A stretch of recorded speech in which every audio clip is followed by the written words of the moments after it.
nouvelle journée allait commencer pour Light, qui avait rejoint le camp des hautes tours.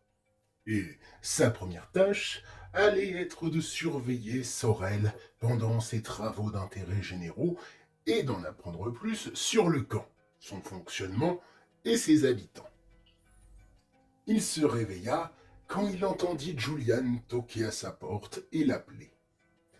Il se détacha de son lit et sortit de sa chambre pour aller voir. Ce dernier lui avait laissé un petit déjeuner composé de fruits et d'œufs au plat avant de partir pour faire ses tâches quotidiennes. Quant à Light, il mangea dans sa chambre tranquillement pour être sûr de ne pas se faire surprendre si Julian revenait ou si quelqu'un entrait sans prévenir. Une fois fini, il rangea au moins ce qu'il avait utilisé et ce qui traînait. On l'avait accueilli, alors c'était la moindre des choses. Puis, quand il eut terminé de ranger, il prit la feuille avec son programme et les indications que Julian lui avait laissées. Et il partit chercher Sorel pour cette journée à la surveiller. De ce qu'il avait lu sur la feuille, les immeubles avaient chacun leur rôle. Il y avait donc un bâtiment habitation et école, agriculture, élevage et médical, et le dernier, rassemblement, prison et surplus. Sorel se trouvait dans le bâtiment agriculture. Light se demandait comment ils avaient décidé de l'organisation de tout ça, et comment ils avaient trouvé et transporté ce qui devait leur servir. Mais il savait que, tôt ou tard, il aurait les réponses à ces questions. En entrant dans le bâtiment agriculture, la première chose qu'il remarqua fut une chaleur plus lourde que dans le bâtiment où il se trouvait précédemment. Aussi, une odeur étrange l'entourait, un mélange d'odeurs naturelles, mi-douces, mi-acides. Difficile de savoir si c'était dérangeant ou pas. Il descendit au 8e étage, et visiblement, c'était un étage avec des habitations. Il y avait beaucoup d'habitants dans les hautes tours. Ils avaient donc dû les disperser dans les différents immeubles et avaient rassemblé la plupart dans l'un d'entre eux, se disait-il. Après quelques minutes à chercher l'appartement de Sorel, il arriva enfin devant sa porte. Il appréhendait un peu de la voir, d'être face à face avec elle, mais il voulait aussi l'aider durant cette période difficile. Et bien évidemment, il voulait aussi se faire pardonner, quand bien même elle ne connaissait pas la vérité. Il finit par toquer et attendit. Quelques minutes plus tard, la porte s'ouvrit et Sorel apparut derrière elle. Elle était déjà prête à partir. Mais son visage était fermé et ses yeux encore un peu rouges et gonflés. Elle avait dû pleurer toute la soirée. Light ne savait pas vraiment quoi dire. La situation était plutôt spéciale. De fait, ils se firent un court salut avant que Light ne lui demande de le guider jusqu'à l'endroit où il devait aller. Tous deux descendirent alors les étages de l'immeuble jusqu'à l'escalier entre le 5e et le 4e étage. La cage d'escalier était bloquée par un empilement de meubles en tout genre. Sorel déplaça une table renversée et un petit passage apparut au milieu du tas de meubles. Elle s'y engouffra sans dire un mot et Light la suivit. Il fallait ramper entre les chaises, commodes, armoires, etc., qui avaient servi de barrage entre les étages sur environ 3 à 4 mètres. Une fois au bout du tunnel, Light vit Sorel lui tendre la main pour l'aider à sortir. Il la prit et se redressa. Puis Sorel se dirigea vers une des fenêtres du couloir qui était ouverte. Une corde avait été attachée du barrage de meubles à la fenêtre, et Sorel commença à remonter la très longue corde qui allait visiblement jusqu'en bas du bâtiment. Plusieurs cordes avaient été reliées les unes aux autres pour y arriver. Light, surpris, demanda « C'est avec ça que tu as quitté le camp ?»« Oui. Et tu comptais remonter par la même corde ? On est au 4e étage quand même. D'ailleurs, c'était quoi ton plan ? » Sorel baissa la tête et s'assit par terre, dos contre le mur. Le plan, c'était de quitter le camp et aller chercher quelque chose que mon frère voulait, mais n'avait pas pu récupérer durant une de ses missions. Puis remonter par la corde et le donner à mon frère.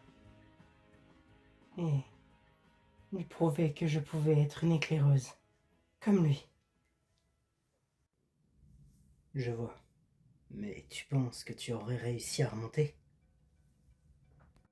Je fais partie des meilleurs élèves de ma classe dans tout ce qui est sportif. Et je me débrouille plutôt bien pour grimper à la corde. Du coup, oui, je pensais réussir. Mais mon frère avait raison. La réalité est bien plus dure que la théorie et les exercices. J'ai été une parfaite idiote. C'est à cause de moi que mon frère et ses amis y sont. Elle recommençait à sangloter doucement, et Light comprenait son sentiment de culpabilité. Il se rappela ce que Julian lui avait dit, qu'ils se ressemblaient plutôt bien tous les deux. Et il pensa qu'il avait raison. Tous deux avaient fait un choix, aveuglés par l'orgueil et l'envie de faire leurs preuves, ce qui avait provoqué des choses regrettables. Même si, de son côté, Light pensait qu'il était plus responsable et que ce qu'il avait fait était plus grave. Il eut un petit rire triste, et Sorel le regarda, mi-perplexe, mi-vexé qu'il rigole, après ce qu'elle lui avait dit. « Qu'est-ce qui te fait rire ? » Oh, excuse-moi. Je ne me moquais ni de toi ni de ton histoire. Juste, je me suis rappelé de quelque chose que Julian m'a dit. Et je pense qu'il a plutôt raison sur ce point. Et qu'est-ce qu'il t'a dit ? Qu'on se ressemble tous les deux. Et qu'on s'autoflagelle beaucoup trop. Et je pense qu'il a raison. Je sais que tu as perdu quelqu'un de ta famille et que tu es abattu. Mais aussi bien pour toi que pour moi, nous faire du mal n'arrangera rien. Il se mit face à elle et lui tendit la main. Je pense que ce que nous avons de mieux à faire, c'est de réparer nos erreurs. Et peut-être qu'un jour, on arrivera à se pardonner. Sorel le regarda pendant quelques secondes. Dans son regard, qui avait perdu toute lumière, une lueur nouvelle s'était rallumée. Puis, elle essuya ses larmes, prit sa main et se releva. C'est sûrement plus facile à dire qu'à faire. Mais tu as raison. Je ne peux plus continuer à pleurer sans rien faire. Ça ne ramènera ni mon frère, ni Axel, ni Banner. Alors, je vais faire ce que j'ai à faire et me dévouer encore plus au camp pour combler leur absence. Elle finit de récupérer la corde, puis elle alla jusqu'à un des appartements de l'étage et l'ouvrit. Light la suivit et, en entrant dans l'appartement, il vit tout un tas de bric-à-brac. L'endroit semblait séparé en trois parties. Une avec des petits objets et ustensiles sportifs en tout genre, poids, haltères, cordes à sauter, tapis, etc. Il y avait aussi des peluches et figurines d'animaux disposées sur les étagères de la pièce, ce qui contrastait avec l'ambiance sportive. Une autre partie était recouverte de dessins sur les murs.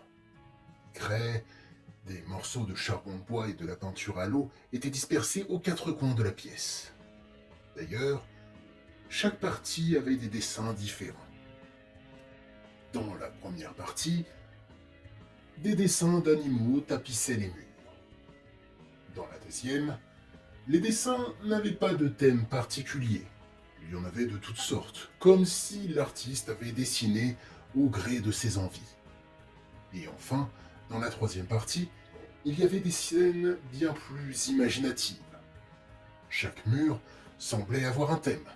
Il y avait de la fantaisie avec des chevaliers, des dragons, des châteaux et de la magie, de la science-fiction avec des vaisseaux spatiaux, des planètes et des extraterrestres.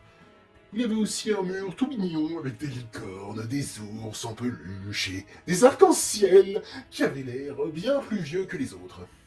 Ça contrastait vachement avec le dernier mur qui était clairement sur le thème de l'horreur, avec des tombes, un arbre, de pendus et des silhouettes monstrueuses. D'ailleurs, les dessins de ce mur avaient l'air aussi vieux que les dessins mignons. Dans cette pièce, il y avait principalement des livres, mais l'endroit semblait encore séparé en deux, avec d'un côté des livres avec des sujets plutôt fictifs, et de l'autre des encyclopédies, livres sur la faune et la flore, de la géographie et l'histoire. Sorel sortit de gros sacs à dos de ce qui devait être un placard à balai, et commença à y mettre les livres. Light vint l'aider et lui demanda J'imagine qu'ici c'était une sorte de base secrète. Oui. À l'origine, c'était la cachette de mon frère et ses amis. Mais j'ai fini par les rejoindre à un moment. Et quand ils sont devenus éclaireurs, c'est devenu plus la mienne que la leur. Ils avaient plus beaucoup de temps pour y venir, je suppose. Oui. Mais pas que. Mon frère et moi, nous étions un peu en froid depuis. Ah bon? Pourquoi? Quand ils sont devenus éclaireurs, mon frère a commencé à me rabaisser. Me dire que je ne serais jamais une éclaireuse. Que c'était pas fait pour moi. Que je n'avais ni le caractère, ni les connaissances, ni le courage nécessaires pour en devenir une. Il faisait tout pour me mettre des bâtons dans les roues. Il retournait le cerveau de mes parents, bousillait mon travail, se moquait de moi. Alors qu'avant, il m'encourageait. Et c'était un super grand frère. Ensuite, il a commencé à se comporter comme une ordure. Mais c'était mon frère. Je voulais pas qu'il... Les larmes recommençaient à monter aux yeux de Sorel. Et Light posa sa main sur son dos et le caressa timidement, un peu mal à l'aise. Il voulait peut-être te protéger et te dissuader de devenir une éclaireuse. Je sais. J'ai surpris une conversation entre lui et mes parents. Il a avoué qu'il était aussi dur avec moi pour cette raison. Et ça m'a encore plus énervé.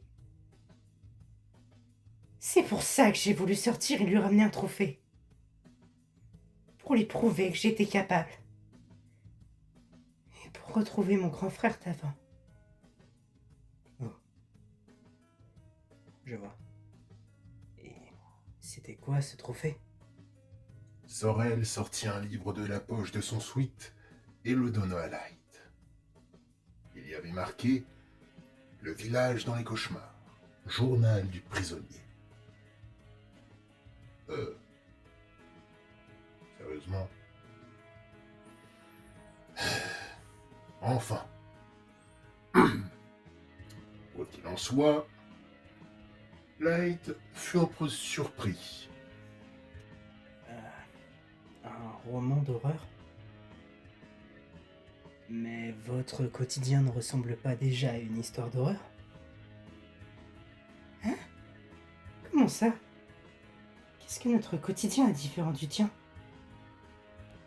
Merde! Je veux dire que ce monde, les infectés, notre vie ici, c'est déjà une histoire d'horreur en soi. Ah.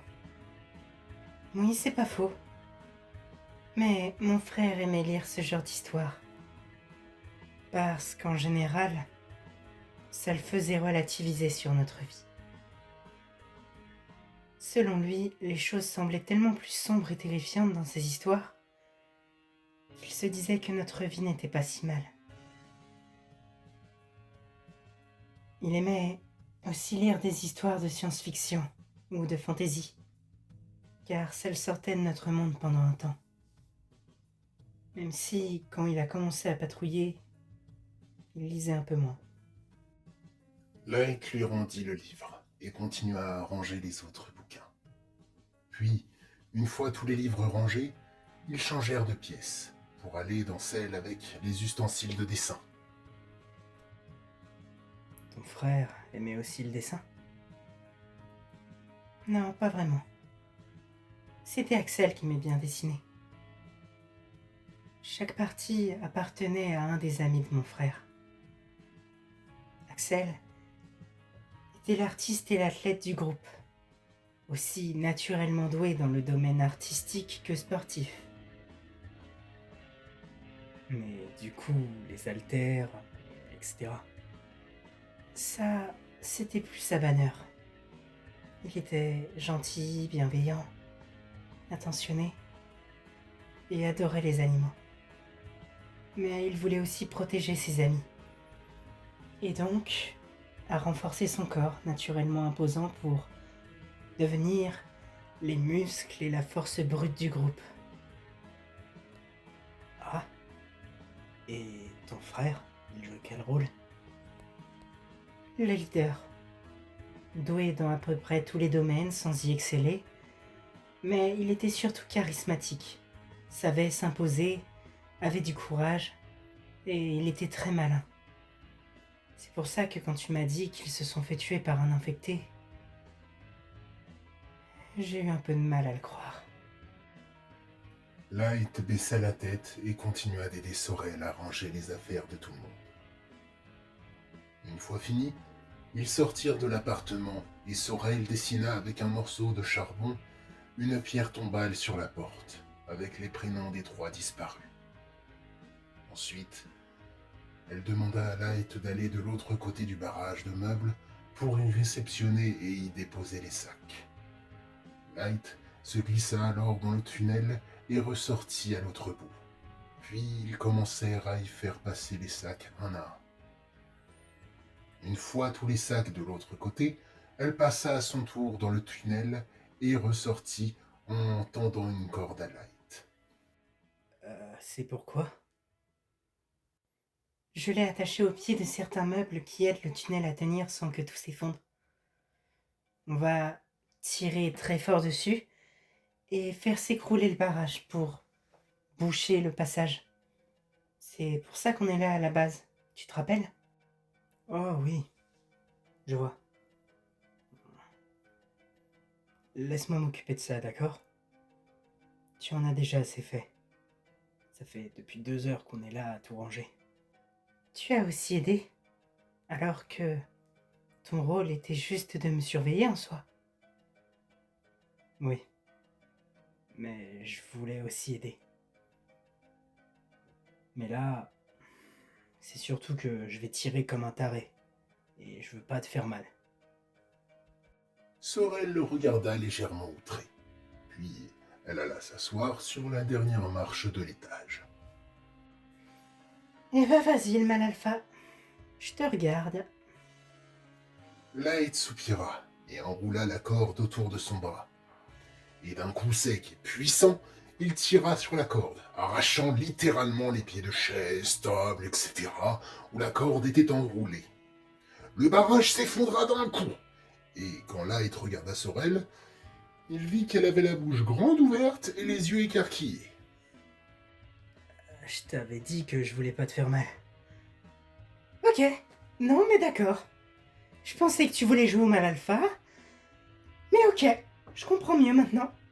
Désolé de t'avoir sous-estimé. T'es super balèze, dis donc. Y a pas de mal. Et maintenant, on fait quoi? Rapportons les affaires d'Axel et Banner à Juliane. Il les rendra à leur famille. Si c'est moi qui le fais, j'ai peur que... Oui, je vois. D'accord. Dans ce cas, allons-y. Ils prirent les sacs et les remontèrent tranquillement. Il y en avait 6 en tout, et chacun en transportait 3. Pour Light, ça allait grâce à ses capacités améliorées, mais Sorel avait besoin de faire de petites pauses. Et Light faisait semblant d'en avoir besoin aussi, pour ne pas trop en montrer de ses capacités. Surtout avec la démonstration de tout à l'heure, où lui-même fut surpris d'avoir littéralement tout arraché. Ils déposèrent les affaires de Léo chez Sorel, puis ils partirent en direction du bureau de Julian. Il ne leur restait que la moitié des sacs, et Light en prit 2, en laissant le dernier à Sorel. Elle ne cherchait même plus à négocier, consciente que Light était au moins aussi borné qu'elle, mais qu'il était aussi bien plus fort. Quand ils arrivèrent dans le bureau de Julian, Sorel lui fit un rapport sur l'état du barrage, sans mentionner que Light l'avait rebouché tout seul, et lui donna les affaires d'Axel et Banner pour qu'ils les rendent à leur famille. Il accepta et les laissa repartir. Bon, on fait quoi maintenant? Eh bien, il me reste la deuxième partie de la mission qu'on m'a donnée. Et Julian m'a dit de faire comme bon me semble pour ça, quand je lui ai demandé comment procéder. Donc, je te propose qu'on aille chez moi pour nous reposer et je t'expliquerai en même temps tout ce que tu as à savoir sur le camp. Pourquoi chez toi?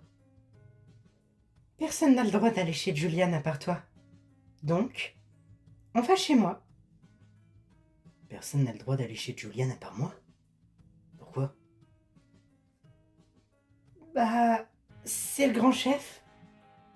Donc, pour éviter les coups en traître, les membres du conseil ont interdit à quiconque d'aller chez lui. Il a dû faire du forcing pour que tu aies le droit d'habiter avec lui. Light se sentait un peu gêné de ce que Julian avait fait pour lui. Mais il était aussi très reconnaissant. Mais de fait, ils partirent en direction de l'appartement de Sorel, afin d'apprendre à Light tout ce qu'il doit savoir sur les Hautes Tours, ses habitants et son histoire. Et vous découvrirez tout ça dans le prochain épisode. Bisous.